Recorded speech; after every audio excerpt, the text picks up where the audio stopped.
வணக்கம், welcome to Sushil's kitchen. இன்னைக்கு அவல் பாயசம் செய்வோம். இது சுலபமாக செய்திடலாம், நல்ல சுவையாகவும் இருக்கும். வாங்க ஆரம்பிப்போம்.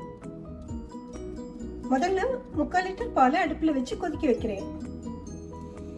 பால் காயிற நேரத்தில் நமக்கு தேவையான முந்திரி, திராட்சை, அவல் எல்லாத்தையும் வறுத்துப்போம். அதுக்கு ஒரு பேனை அடுப்பில் வைக்கிறேன். இதில் 2 ஸ்பூன் நெய் விடுறேன். 10-15 முந்திரியை நெய்யில் சேர்க்கிறேன்.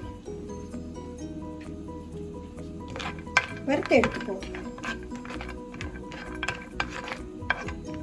முந்திரி செவந்திருச்சு, எடுத்துடுறேன். ஒரு கை ட்ரை கிரேப்ஸ் சேர்க்கிறேன், பொரிச்சு எடுத்துப்போம்.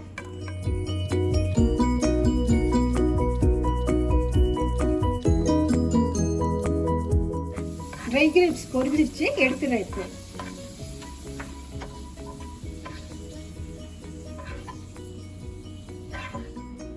இதே நெய்ல ஒரு 1/4 கிலோ அளவு அவலை சேர்த்து வறுத்துப்போம்.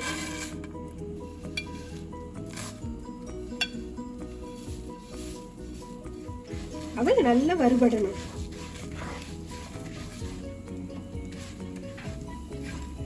நான் தட்டை அவல் யூஸ் பண்ணிருக்கேன், கெட்டி அவல் யூஸ் பண்ணாலும் நல்லா இருக்கும்.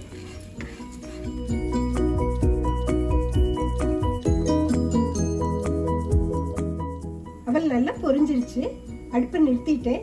இப்படி நல்லா நெய்ல வறுத்து போட்டாக்க பாயசம் டேஸ்டியா இருக்கும். பால் பொங்கிடுச்சு, இப்ப வறுத்து வச்ச அவலை சேர்க்கிறேன். இதுல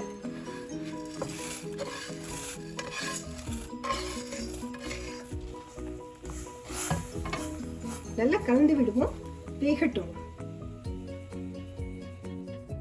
மூடி வச்சு அவல் வேக விடுவோம். அப்பப்போ திறந்து கிண்டி விடுங்க, அடி பிடிக்காம பார்த்துக்கணும். அவல் வெந்துருச்சு, இப்ப சர்க்கரை சேர்க்கலாம். அவல் 2 கப் இருந்தது, 1 கப் சர்க்கரை சேர்க்கிறேன். நல்லா கலந்து விடுவோம்.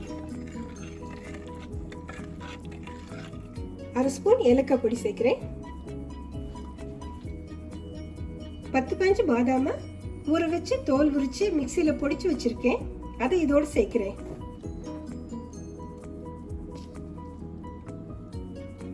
அது இதுக்கு நல்ல டேஸ்ட் கொடுக்கும். கடைசியா பொரிச்சு வச்ச முந்திரி, திராட்சையை தூவி இறக்கிடுறேன்.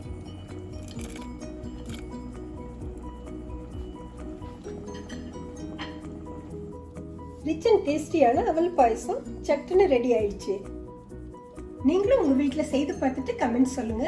பிடிச்சிருந்தா லைக் பண்ணுங்க, உங்கள் உறவினர்கள், நண்பர்களோட ஷேர் செய்யுங்க. சுஷீல்ஸ் கிச்சனுக்கு சப்ஸ்கிரைப் பண்ணுங்க. தேங்க்யூ.